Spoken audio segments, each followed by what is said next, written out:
ముస్లింలంటే ఊరికినే వణికిపోతూ అసలు విషయాలు దాచిపెడుతున్నటువంటి రోజుల్లో ఉత్తరప్రదేశ్లో జరిగినటువంటి సంఘటన ఇది.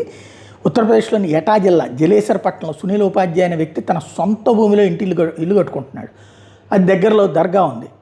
అకస్మాత్తుగా నిన్న గుంపు అక్కడికి వచ్చేసి ఆ భూమి వక్ఫాస్తని ఆరోపిస్తూ సునీల్ అతడి కుటుంబ సభ్యుల మీదకి రాళ్లు రుద్ది హింసించారు. అయితే సునీల్ పోలీస్ కంప్లైంట్ పెడితే పోలీసులు రెవెన్యూని పిలిచి మాట్లాడితే రెవెన్యూ వాళ్ళు చెక్ చేసి ఆ భూమి సునీల్ ఉపాధ్యాయదేనని తేల్చారు. దీంతో పోలీసులు వెంటనే రంగంలోకి దిగి రాళ్లదాడి, హింస, అట్లాగే ఆ స్థలాన్ని వక్ఫాస్తి అని తప్పుడు ప్రచారం చేసిన ఆరోపణల మీద ఫర్హాన్ రఫీక్ అనే ఇద్దరిని అరెస్ట్ చేశారు. హింసాకాండలో పాల్గొన్న మిగతా రాళ్లు రువ్విన వాళ్ళ కోసం కూడా గాలిస్తున్నారు. అంతేకాదు ఈ గొడవలో పట్టుబడిన వాళ్ళని పోలీసుల నుండి తప్పించడానికి ప్రయత్నించిన ఒక ఎర్ర టోపీ ధరించిన వ్యక్తి కోసం కూడా గాలిస్తున్నారు. ఇది ఉత్తరప్రదేశ్లో జరిగింది కాబట్టి సరిపోయింది. అదే ఏ కర్ణాటకలోని తెలంగాణలో జరిగితే ఏంటి? చివరికి అక్కడ వక్ఫ్ వాళ్ళు తమ ఆస్తి అని చెప్పి ఏది పడితే అది కబ్జా చేయడానికి ప్రయత్నిస్తే దాన్ని వాళ్ళు సపోర్ట్ చేస్తూ కోర్టుల ద్వారా పోరాడాల్సి వస్తుంది. ఇక్కడ మరి కోర్టుకి ఎందుకు పోలేదు వీళ్ళు? దర్గాది ల్యాండ్ అయితే అదే తేడా అనమాట.